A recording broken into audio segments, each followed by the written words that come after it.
So it's a rainy day today, so I ain't got much to do. I'm on holidays, so just going to have a bit of a chat about traces. So a couple of different traces I use, which I'll run through and I'll explain how I rig.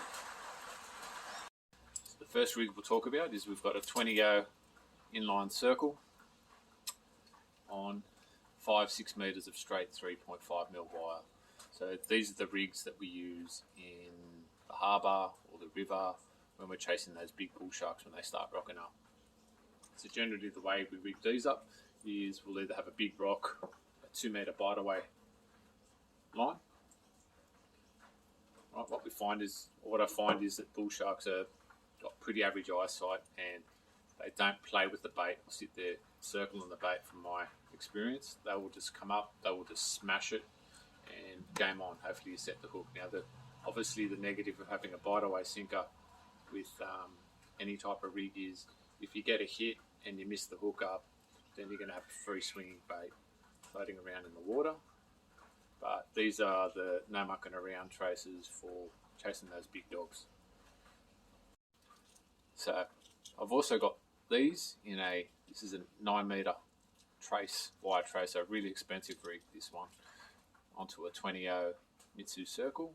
Now what I'd use this one for is if I want to go and drop a 3.5 kilo bait plus sinker or brick or whatnot on my drone, you need to be very careful with the pendulum.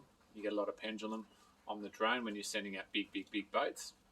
So having a longer trace line will minimise that pendulum, so you can drone out the baits nice and safe. So personal opinion, as you'll see, I've got no barbs on any of my hooks. So first and foremost, it makes it really easy to get the hook out when you've got a decent de-hooker, as well as in the event that you do bust up and they're expensive rigs to lose, you've got a better chance of the shark surviving, or if you do get something deep, you can get your de-hooker down and it makes it a bit easier to get it out.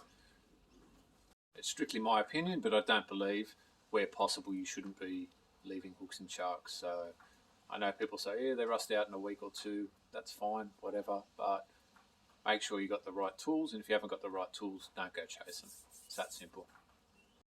So these are the ones we're using off the beach at the moment, target bronzies and other species. So we've got it in a 14-0, 20-0.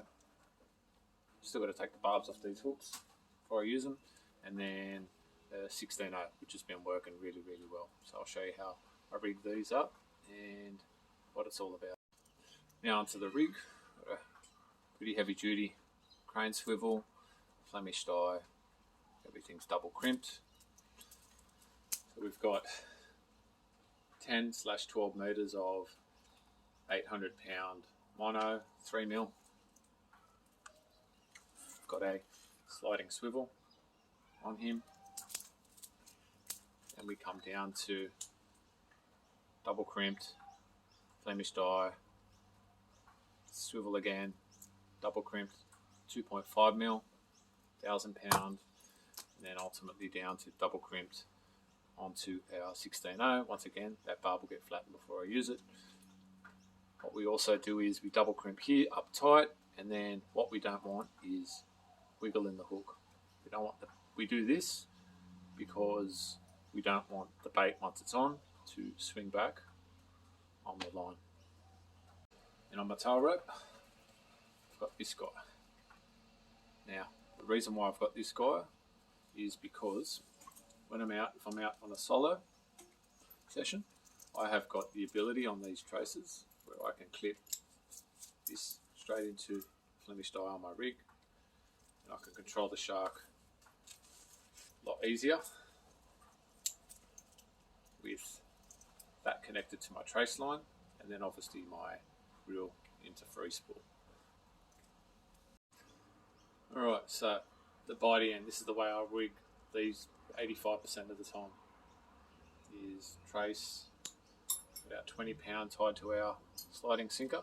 That doesn't matter where the shark moves, he's not going to feel a lot of tension against the line, and ultimately that's going to hit the deck. When you drone it out, drop it, you're going to get tight, and that is going to hold like no sinker you've ever used. It's going to bait down here, and as long as you're tight here, it doesn't really matter what's happening on this end of the hook, so I can hold such big baits.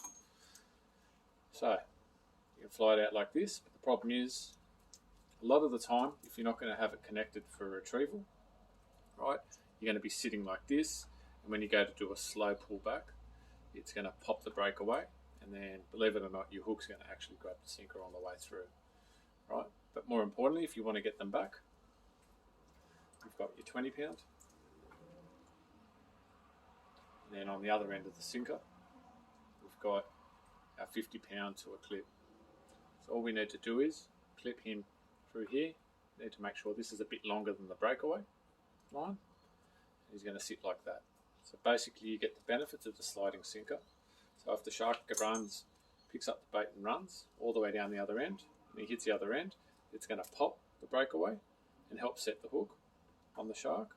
Or if you need to retrieve, right, and we're down this end, and you've had a hook up, what will happen is you will come here, you'll be in here, you'll pop your 20, it'll reverse, and now you've got a sinker coming back in reverse with your bait with not a lot of tension. Obviously not going to be using this across reef, but for beach, no props. So one last tip is I always tie my mono. What this means is I've got easy access to my main line. Ways I've got my hook that I can pre-rig at home, stick in a bag and then lock the bag up. I don't have to touch it when I get to the beach. And then, so I'll generally keep them separate. Then I'll just wrap it, my trace, when I'm storing it, I'm not using it. I'll just put a tie on the hook, so it's on the inside, like so. That means I only have to cut that tie. Everything else stays nice and neat, while I can pre-rig at home.